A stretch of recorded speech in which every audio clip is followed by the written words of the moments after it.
All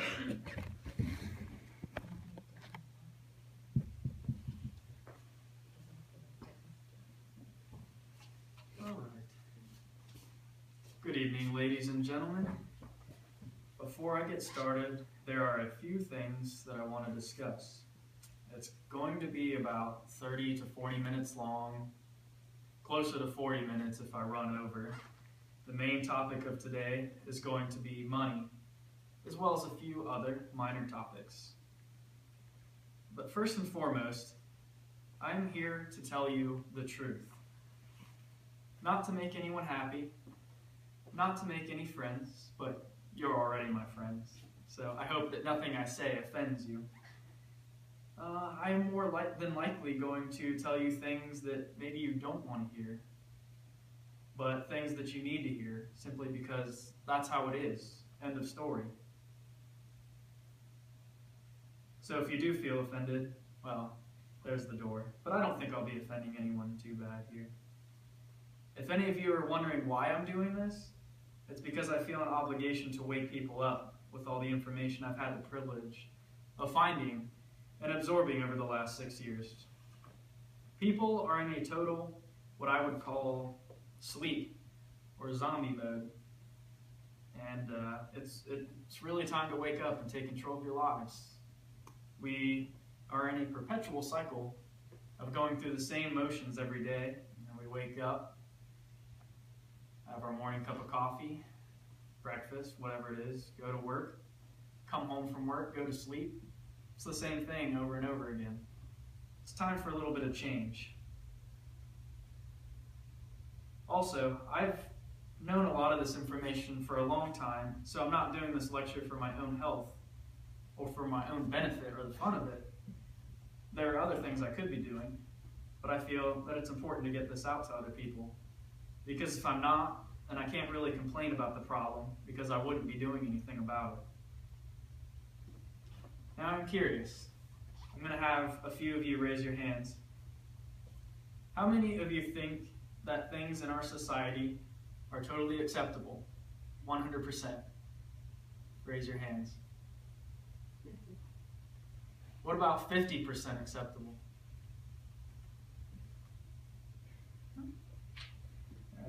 Well, for any of those who raised your hands, especially for the 100%, which there were none of you, so I'm glad about that, because nothing is ever completely perfect. We can't ask for absolute perfection. But hopefully with today's message, you'll be able to remove your blindfold and see things the way I see them and change your mind about them. And then we can work together to help change the world in whatever way that we're able. The best way to start off with any pursuit of study is to set down definitions, because you need to know what the definitions are for what you're talking about. The definition of money is the current medium of exchange in the form of coins and banknotes, or coins and banknotes collectively.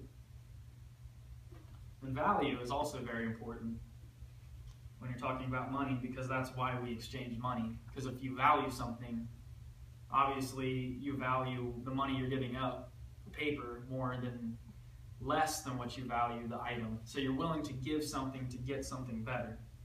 And the definition of value is the regard that something is held to deserve, the importance, worth, or usefulness of something. And a lot of people believe that money is inherently evil, which doesn't make a whole lot of sense. Money is just a tool. It's the same thing with a hammer. I could use that hammer for a lot of purposes. If I go over there and bop John on the head, that's not such a good purpose for the hammer. I could use that same hammer or other sets of tools to build a homeless shelter for the homeless so that they have somewhere to live. So it's the intent behind it, the consciousness that drives it, that sets its alignment with good or evil. And value is essentially what one finds important or worthwhile. And this depends on what the individual likes. We all in this room have different preferences to what we like. That's what makes us individuals. It'd be a little weird if we were all exactly the same.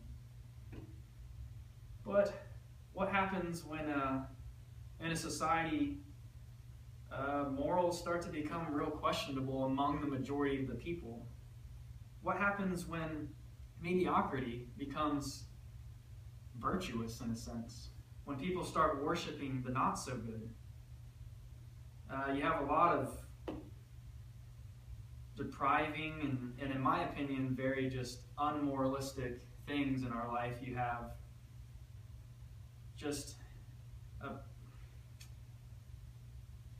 especially in movies and stuff today, you see a lot of sex-engrossed music. It's okay in a sense to enjoy some of those things, but those are private and sacred things to be held between two individuals. It's not something that you kind of throw out there. And especially with the youth, you want to be really careful about what you introduce the youth to, because they're going to be very influenced by those things, whether it's music or movies, and those other things take precedence. So once these vices become the values, not the things that were originally values, not the true virtues or the high moral standards that we once had, what happens when these things become what people value? Well, businessmen and other institutions are going to flock to those ideas because that's what's selling. You know, when people say, whatever happened to good old music? Well, this is what sells. So we're going to start selling this. So according to this, society and its values are going to reflect what they value in the real world, and that's what you're seeing happening today. People say, why is the world not so good? Well, it's reflecting the values of all the individuals, and when values go to crap, the world goes to crap, in a sense. Is it right or wrong? I mean, I suppose that's up for you to decide, but I know what my answer is. So in some senses, whether someone is really rich or not largely depends on the values of the society, not the values of any one person, so to speak. A collective, though, is nothing more than a large group of individuals. It is the sum of individuals. No matter how right or how wrong, right or wrong is irrelevant when it comes to money, because money is a tool for good or evil.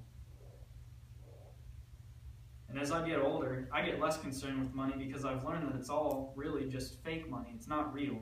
There's nothing real about money, the money that we trade. And I'm not interested in anything that's not genuine. And you may ask, how is it fake? Well, I'm going to explain that in this next section. We're going to start off with the subject of wars, though, because wars are not what you think they are. They do not serve the purpose that you think they serve.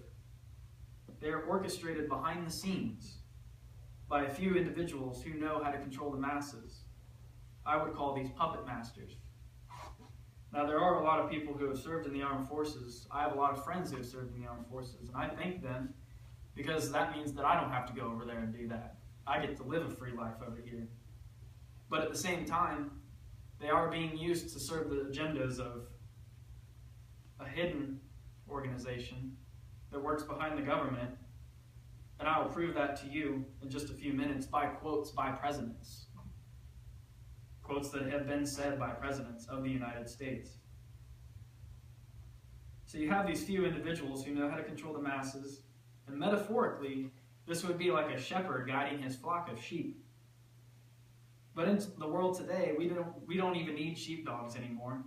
You know, we have policemen who go around, and their job is to protect individual rights, not to bully you around. If you're going 5 miles over the speed limit, they shouldn't really be stopping you, because that's just going and trying to stop people for little petty things. I'm not worried about petty things. They're out there to protect my individual rights. I'm allowed to do whatever I want as long as I'm not violating anyone else's individual rights. And that's the way it should be. And the police, they don't really know who they work for either, as I get to in a moment. But the sheepdogs that would normally guide the sheep, You don't need them anymore because the sheep herd themselves. People are so scared into submission. You look at the news, everywhere you look, it's just bad this, bad this. You got rapists out there, you've got murderers, so stay inside, protect yourself, because the world out there is evil and ugly.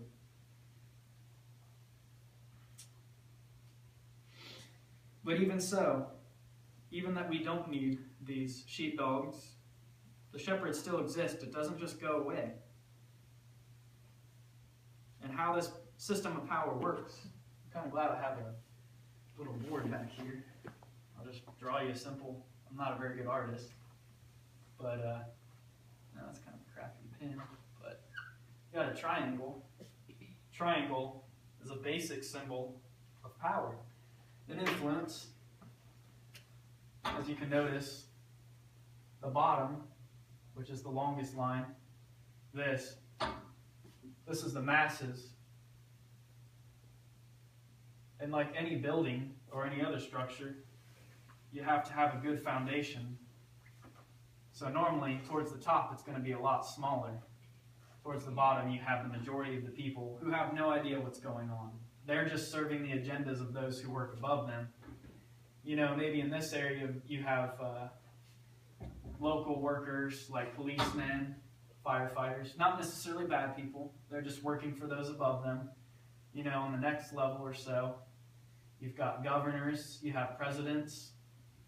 Well, the president would be up higher. These are people who work on a local level. Up here, you have your government, like your presidents, your senators, your governors, whatever.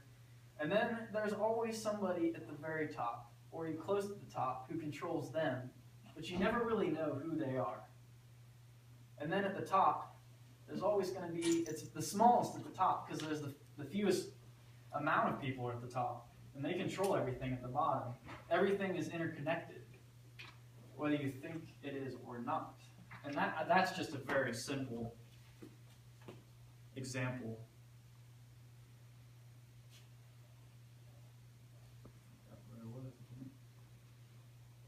And then I'm also going to go over problem, reaction, solution. These people who run this system, let's say they want something to change in the system.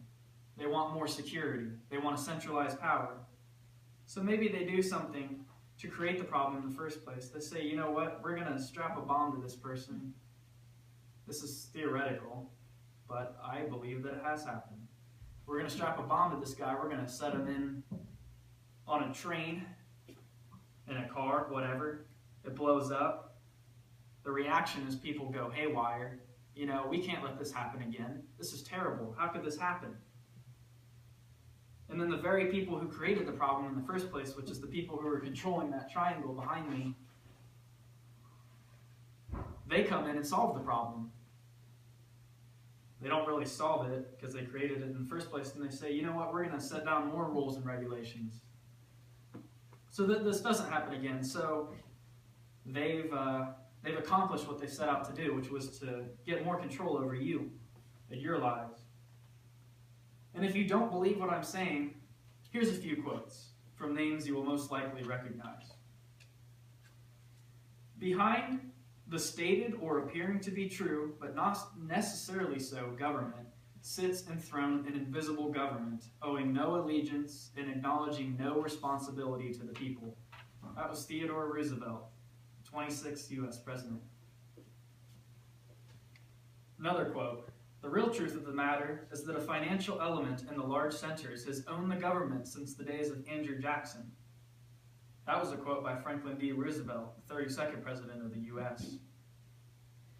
Now, most people don't know the primary cause of the Revolutionary War, going back to the First War of the United States. Most people think it was the Boston Tea Party. That's what you're told in school. But the primary cause, the real primary cause, is when King George III outlawed the independent, interest-free currency the colonies were producing. So the colonies were making their own money. It had nothing to do with Britain. Because if you know what interest is, it's accrued, money attached to whatever you originally charged. And this money was just going to be, $1 would be $1, $2 would be $2. It wouldn't be $1 plus interest or $2 plus interest. And so the colonies in early America were trying to get this done. They were trying to create this money. And the king said, no, you can't do that. We're going to outlaw that. So when they did that, it forced the colonies to borrow